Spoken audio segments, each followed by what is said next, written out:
India में बहुत सारे बड़े बड़े बिजनेसमैन हैं, लेकिन फिर भी मिडिल क्लास आदमी देश में सबसे ज्यादा टैक्स पे करता है। इस ग्राफ को देखिए, 2019 के बाद कॉर्पोरेट टैक्स का कंट्रीब्यूशन लगातार कम होते जा रहा है और वहीं पर इनकम टैक्स का कंट्रीब्यूशन बढ़ते ही जा रहा है। मतलब आज के दिन में मिडिल क्लास आदमी ज्यादा टैक्स पे करता है as compare to corporate tax. लेकिन उसी मिडिल क्लास को सर्विस तो छोड़ो, जस्टिस तक नहीं मिलता। पुणे पॉर्श केस, आरजी कर केस, अतुल सुभाष केस, इन सभी केसेस में जब लोगों ने ज्यादा विरोध किया तब जाके गवर्नमेंट ने थोड़ा बहुत कुछ किया। और अतुल सुभाष केस में तो खुद जुडिशरी सिस्टम ने उसे सुसाइड करने पर मजबूर कर दिया। पुणे पॉर्श केस में जिसने 2 लोगों की जान ली थी वो अभी जेल के बाहर है, और अतुल सुभाष केस में जिनके वजह से उसने सुसाइड किया था उन्हें बेल मिल चुकी है। यानी कि टैक्स तो लो अमेरिका और चाइना जैसे, और जब सर्विस और जस्टिस की बात आ जाए तो पीछे हट जाओ।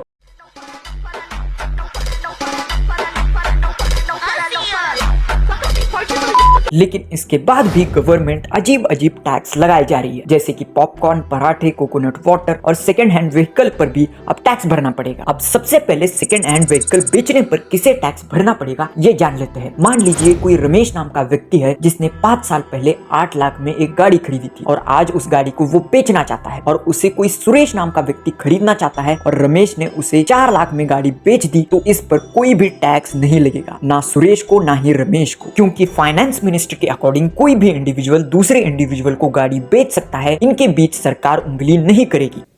एक व्यक्ति दूसरे व्यक्ति को सेल करेगा तो कोई नहीं है उसमें। An individual selling to another individual, no GST. अब मान लीजिए कि रमेश के पास एक और गाड़ी है जिसे उसने 5 साल पहले 10 लाख में खरीदा था और आज उस गाड़ी को वो 4 लाख में बेचना चाहता है, लेकिन उसे खरीदने वाला कोई मिल ही नहीं रहा, और अगर कोई मिल भी गया तो वो ये कह के भाग गया कि इस पर पेंट नहीं है, इसका इंजन खराब है या फिर ये पुराना मॉडल है। अब इस टाइम पर रमेश परेशान होकर सीधे चले जाएगा किसी कंपनी या फिर रजिस्टर्ड डीलर के पास। अब ये रजिस्टर्ड डीलर या कंपनी क्या है? अब कई सारे डीलर्स ऐसे होते हैं जो कि सेकेंड हैंड व्हीकल्स का बिजनेस करते हैं, उसे खरीदना और बेचने का बिजनेस। अब इस टाइम पर रमेश सीधे चले जाएगा किसी रजिस्टर्ड डीलर के पास और अपनी गाड़ी 4 लाख में बेच देगा। अब जो डीलर है उस गाड़ी को पेंट करवाएगा, मेंटेनेंस करवाएगा और उसी सेम गाड़ी को वो 5 लाख में बेचना चाहेगा। लेकिन यहीं पर बीच में आ जाएगी गवर्नमेंट। गवर्नमेंट कहेगी कि तुमने 4 लाख में गाड़ी खरीदी और बेचना चाह रहे हो 5 लाख में, ऐसे कैसे चलेगा? तुम्हें 1 लाख का मार्जिन हुआ है और उस मार्जिन पर तुम हमें 18% जीएसटी दोगे। देखिए, गवर्नमेंट सिर्फ और सिर्फ जो प्रॉफिट हुआ है उसी पर जीएसटी लगवाएगी। अब जो ये डीलर है ये इस जीएसटी को पे नहीं करेगा। ये क्या करेगा कि उस जीएसटी को ये कार के प्राइस में इंक्लूड कर देगा, यानी कि जो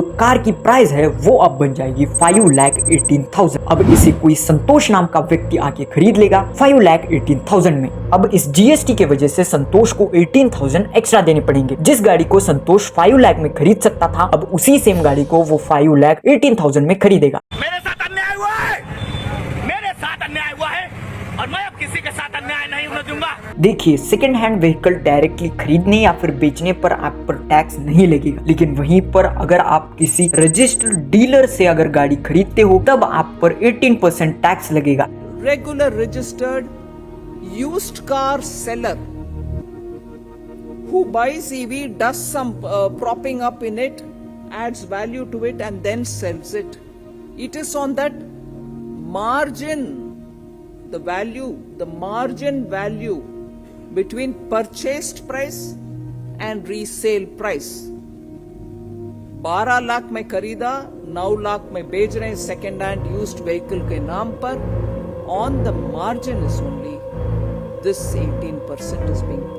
अब इस टैक्स के वजह से घूम फिर के फिर से मिडिल क्लास का ही नुकसान होगा। अब बात करते हैं पॉपकॉर्न की। प्लेन पॉपकॉर्न पर 5%, सॉल्टेड पॉपकॉर्न पर 12% और वहीं पर कैरेमलाइज्ड पॉपकॉर्न पर 18% जीएसटी लगेगा। लेकिन ऐसा क्यों? अब इस पर सरकार का कहना है कि ये भले ही तीनों पॉपकॉर्न है लेकिन इनकी कैटेगरी अलग अलग कंसिडर होगी। एग्जाम्पल से समझते हैं। अब जो ये कैरेमलाइज्ड पॉपकॉर्न है ये शुगर कंटेनिंग होता है, और जो भी बाकी की अन्य प्रोडक्ट्स है शुगर कंटेनिंग जैसे कि चॉकलेट, मिठाई, इन सभी पर 18% जीएसटी जीएसटी लगता है। तो सरकार का कहना है कि कैरमलाइज्ड पॉपकॉर्न भी शुगर कंटेनिंग है, तो बाकी जो शुगर कंटेनिंग है उस पर हम 18% जीएसटी लगाते हैं। तो अब ये पॉपकॉर्न के साथ तो अन्याय हो जाएगा, इसीलिए हम कैरमलाइज्ड पॉपकॉर्न पर 18% जीएसटी लगाएंगे, क्योंकि ये शुगर कंटेनिंग है। अब आप कहोगे कि ये शुगर कंटेनिंग की वजह से 18% जीएसटी क्यों देना पड़ेगा? देखिए, बहुत पहले से ही शुगर कंटेनिंग चीजों पर 18% जीएसटी लगता है। क्यों? क्योंकि शुगर की वजह से कई सारी बीमारियां होती है, जैसे डायबिटीज या फिर और सारे बीमारियां। तो इसी के वजह से शुगर कंटेनिंग प्रोडक्ट्स पर सरकार 18% जीएसटी लगाती है। तो इसी लॉजिक को यूज करके कैरमलाइज्ड पॉपकॉर्न पर 18% जीएसटी लगाया गया है।